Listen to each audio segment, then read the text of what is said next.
listen to fire, man, I'm too hot. Make a dragon wanna retire, man, I'm too hot.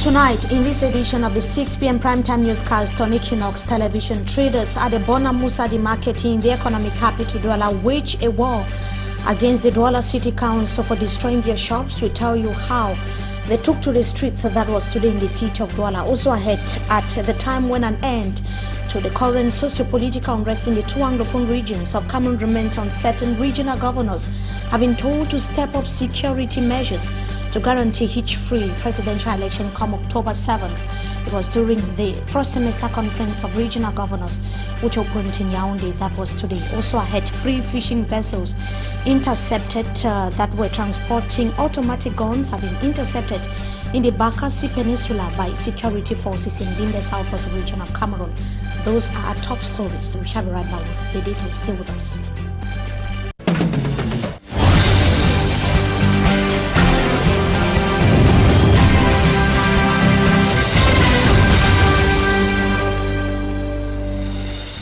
Good evening to you, ladies and gentlemen. We welcome you back from the weekend. You're watching the 6 p.m. primetime newscast on EQUINOXE television. Let's begin right here in the economic capital Douala. As we announced a few minutes ago, shop owners at the Bonamoussadi market have so far qualified as injustice the destruction of their shops. Their shops were demolished. It should be noted that was last Sunday night, though it is still unclear who ordered the demolition exercise. Some victims are so far pointing fingers at the Douala City Council. They are denouncing injustice, as we hear in the following report with Mfomi Armstrong Sander.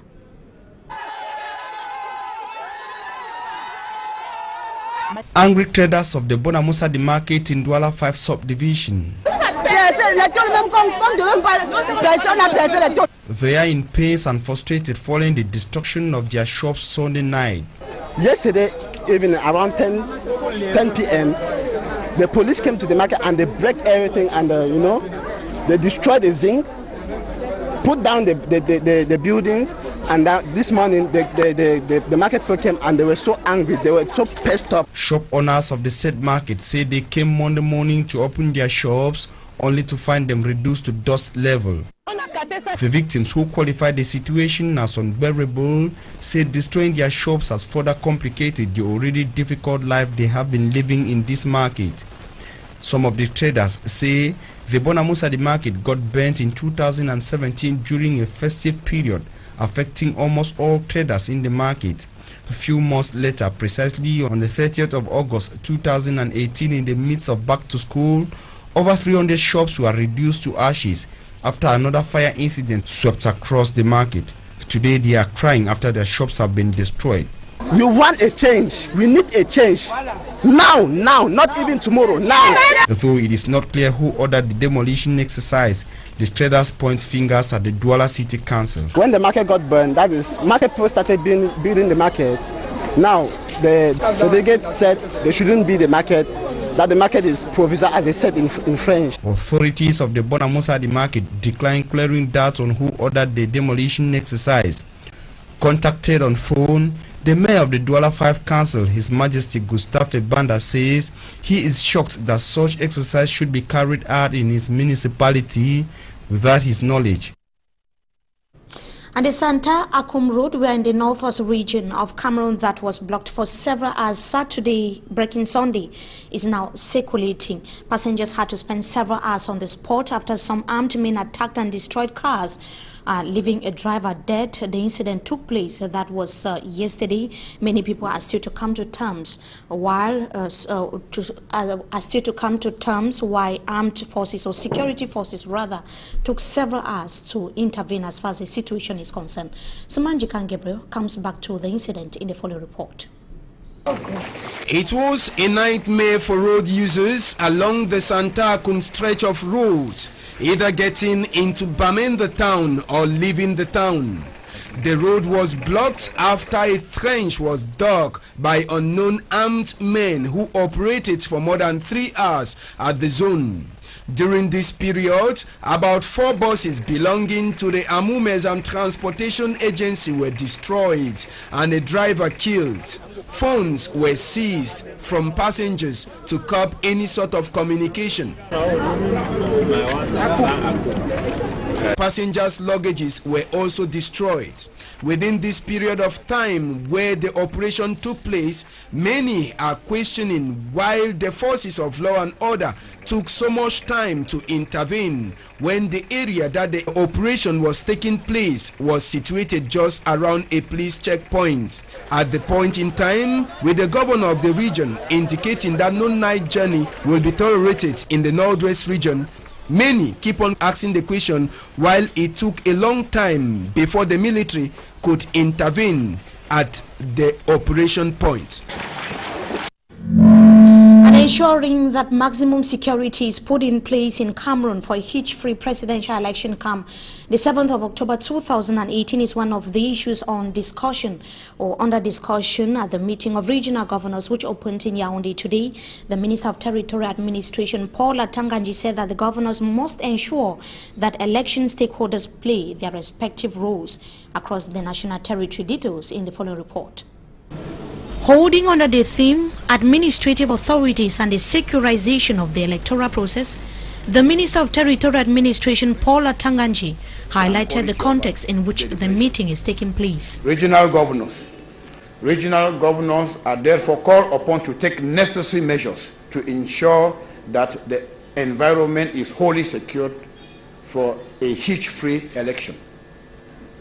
To this effect, exceptional security measures absolutely needed to be taken at the levels, all levels, before, during and after the presidential election. As Minister Paul Atanganji reminded regional heads of their peace maintenance role, he took particular interest in the northwest and southwest regions hit by hostilities and said that the President of the Republic did more than enough to address the situation. At the time that the eradication of Boko Haram sect is witnessing significant strides, terrorists who constitute an insignificant minority, led by a group of secessionists, are desperately working to disturb the tranquility of the populations in the northwest and southwest regions.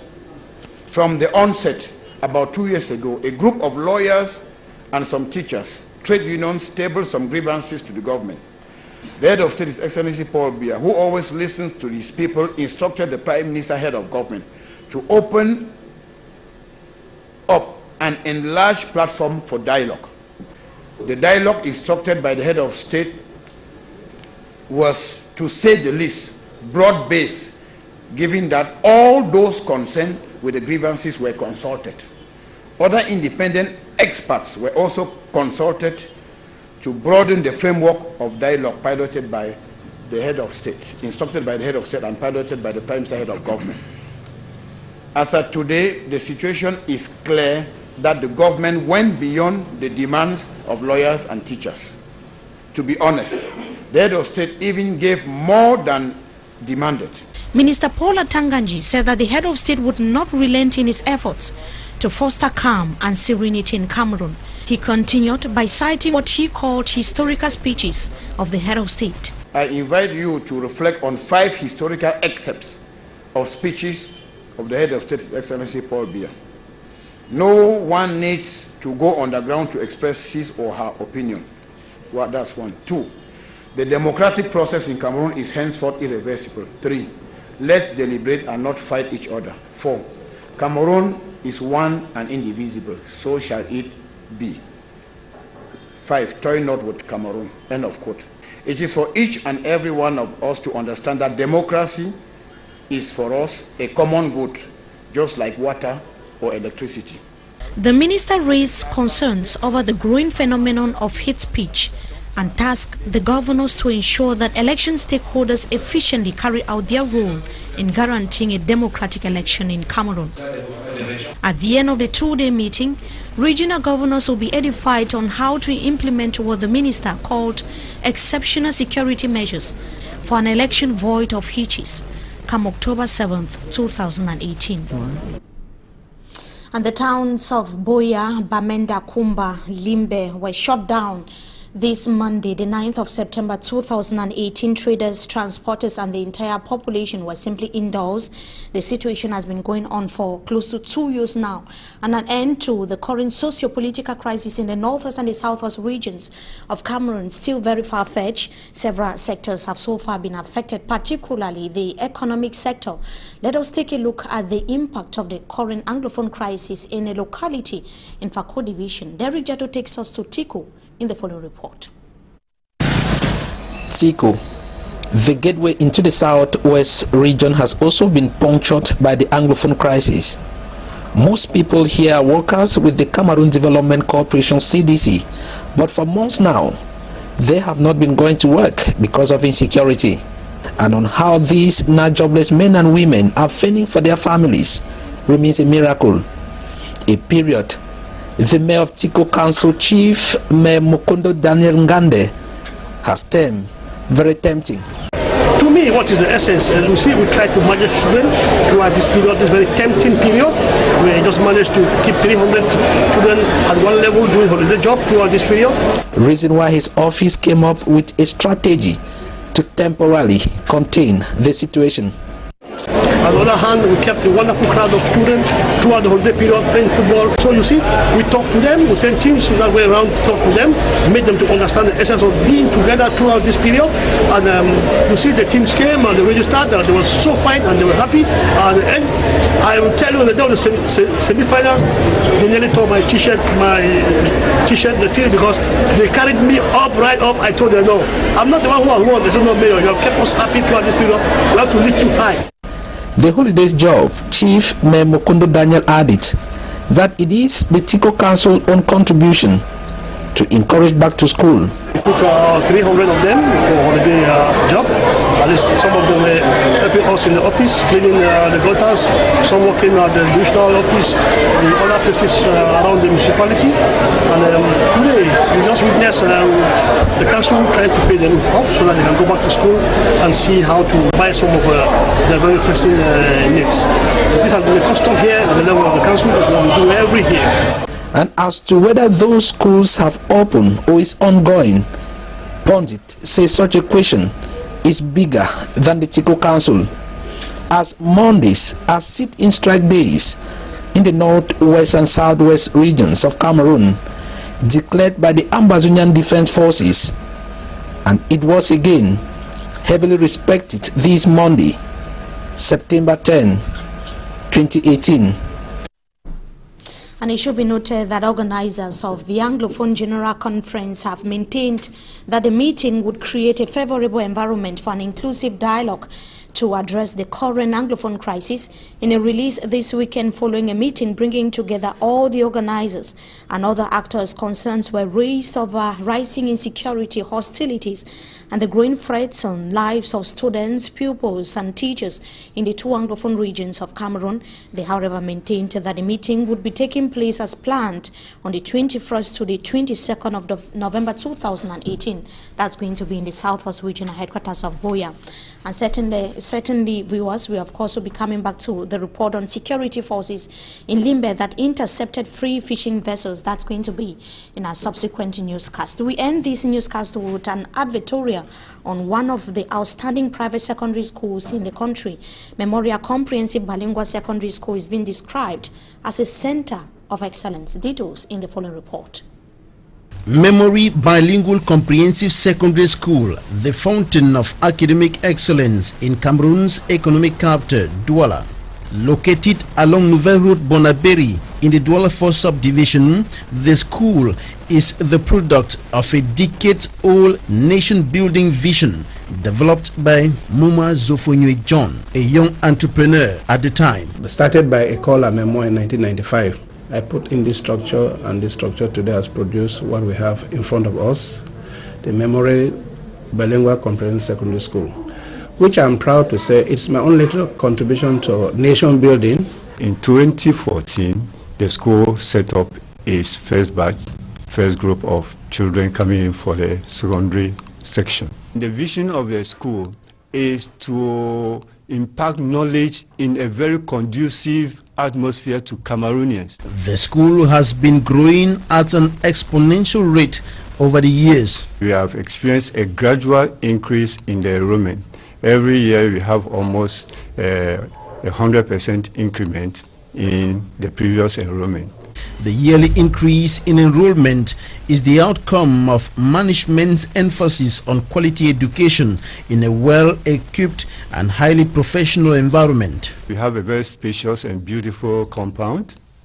It is also very accessible. The school also has a school bus so that you could carry children who live in distant places to the school. We have boarding and lodging facilities this academic year, so parents who want their children in the boarding house should not hesitate but to send them here. We have also so many clubs.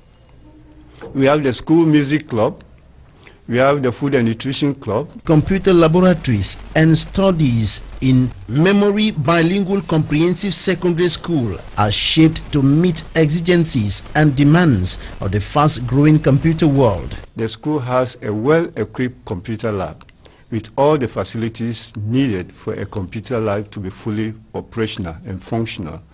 We have over 100 computers there. They also teach computer science in a more professional way, not teaching people how to click and download things, but to learn how to use PowerPoint, use Excel, so that you can be profitable and employable wherever you go. We bring students daily to practice what the teachers have taught them on the board.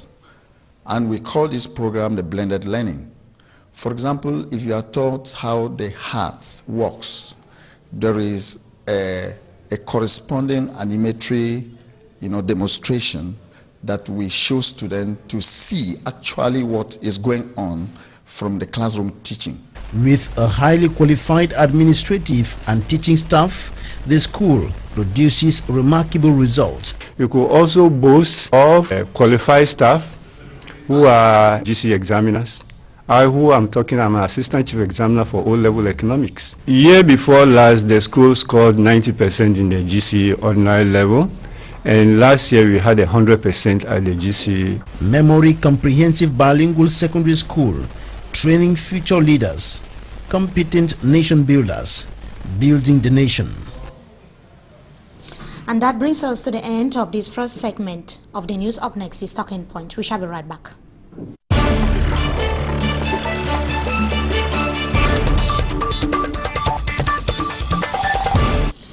Once again, ladies and gentlemen, we thank you so much for joining us tonight. We have been joined by Council of the Douala 1 Subdivision. He is equally the National Secretary in charge of Human Rights and Good Governance of the Cameroon Renaissance Movement, Mr. Celestin. NJAMEN, good evening to you. Thank you so much for joining us tonight on Talking Point. Good evening, and good evening for all your televiewers, and thank you for inviting me in this program. Thank you very much. The CRM political party is certainly intensifying preparations ahead of the 7th of October presidential election in Cameroon. Yes, of course, it's a period of campaign.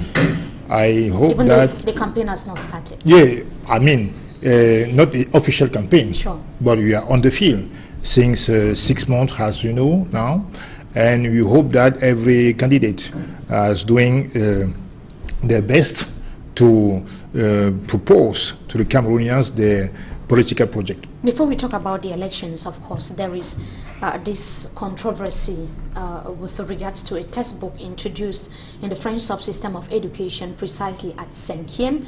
If I'm not mistaken, 9 authors have actually written a book introduced in the school program since 1 year ago, because it's not the first time. It is called Excellence, or L'Excellence en Sciences, used by Form 2 students, and has been at the center of controversy lately. The president of the Cameroon Renaissance Movement, Professor Maurice Kamto, has actually reacted with regards to the situation. Tell us more about the perception of the CRM political party as far as this controversy is concerned. Yes, first of all, I want to call to all my fellow compatriots to say that in the 2 English-speaking regions, there is no school resumption, because you know that for the 2 previous years, our children in the English part of the country have not the privilege to return to the school.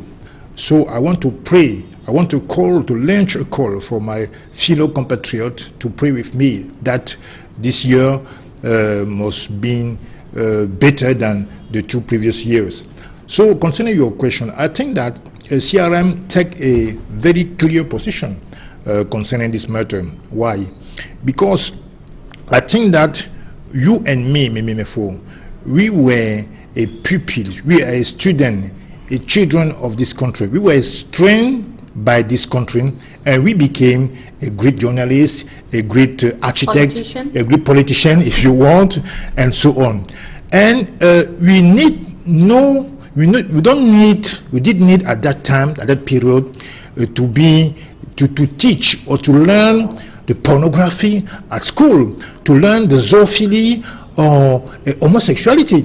And we became a good person. So now, why choose this moment to introduce this program in our school program? I have a single question for you, Mr. Celestin. Yes. Have you actually read this book? Have you gone through yes, the book? I launched a. I think in the page 2 pages is very important for this matter.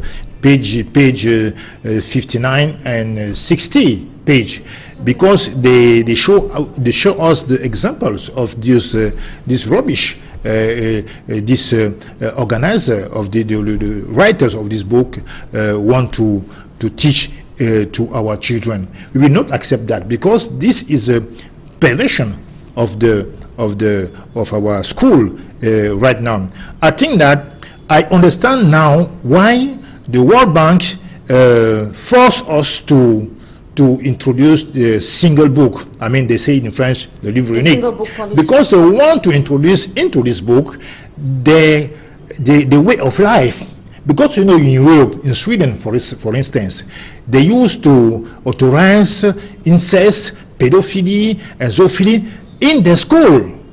And in France, as you know, and the United States, they used to encourage. Yes, the law permit it. When you look at the title introducing these topics that you're citing, it is indicating that it seeks to fight against certain ills or societal ills, to train children about these societal ills and how to avoid practicing them. When you get the views of other school of thoughts, what other Cameroonians think, some psychologists will say that the society is emerging. When you were in the primary and secondary school, it was not in 2018. Yes. There is the need, that is the argument of some Cameroonians. Yeah, there is the need for children to be taught about some of these societal issues so that they won't be taken by surprise when they are confronted with them. What do you have to say about that? I think that it's a pretext. Do you believe in the honesty of these people? I don't believe in it, because they use the ills, the pretext, to protect our children from those ills, to introduce, to expose them. That in reality, we know that is the manner of for conditioning, is a manner to introduce their mentality in our culture. We Africans, we Cameroonians in particular, we have our culture, we have our civilization. When in Europe and in the United States, they don't accept the polygamy. And here in Cameroon, in Africa in particular, they force us to accept, for instance, the homosexuality and many... Mr. Celestin, NJAMEN is talking enough. Yes. Because there's been a lot of outings from other opposition party candidates, opposition leaders like you're talking. What measure are you putting in place to make sure that if your intentions are genuine, if you have concrete arguments, that it is not good for the morality of Cameroonian children? What are you doing to make sure that the Minister of Secondary Education actually withdraws this book from the school program? I think the first concrete measure we're going to take, if my champion, my candidate, Mr. Professor, come to win this very important election at the 7th of October, is to remove this model in the school program.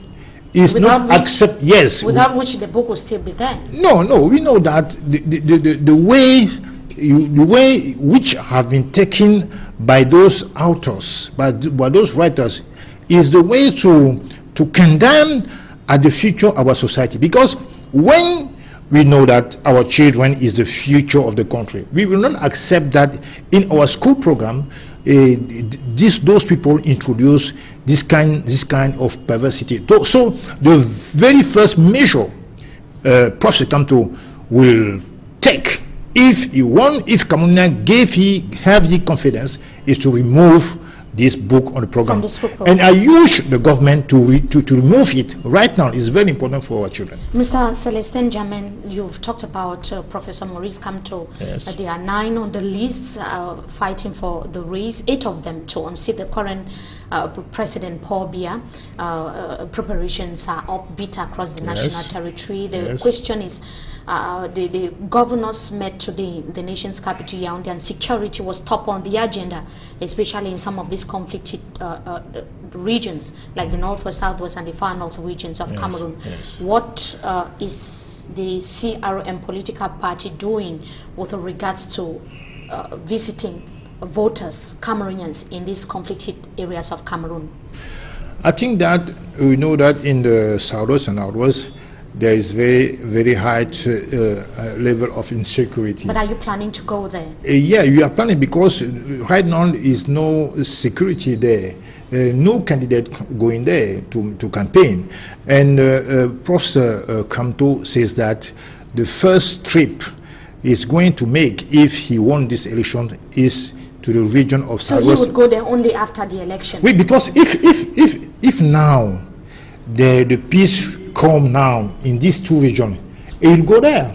So that I want to say that his mind is to be ready to go there when the Cameroon gave him the vote, the confidence to go there. So he will not go throughout the no, it's very difficult to go there. No, thank you so much, you know that, Mr. Celestin NJAMEN, for joining us tonight on Talking Point. We certainly would have to have you some other time again, talk about the activities of the CRM. To our viewers, it was equally a pleasure having with us in this edition of the Primetime Newscast on EQUINOXE Television. Wishing you a blessed stay in the company of our programs. Until we meet again, goodbye.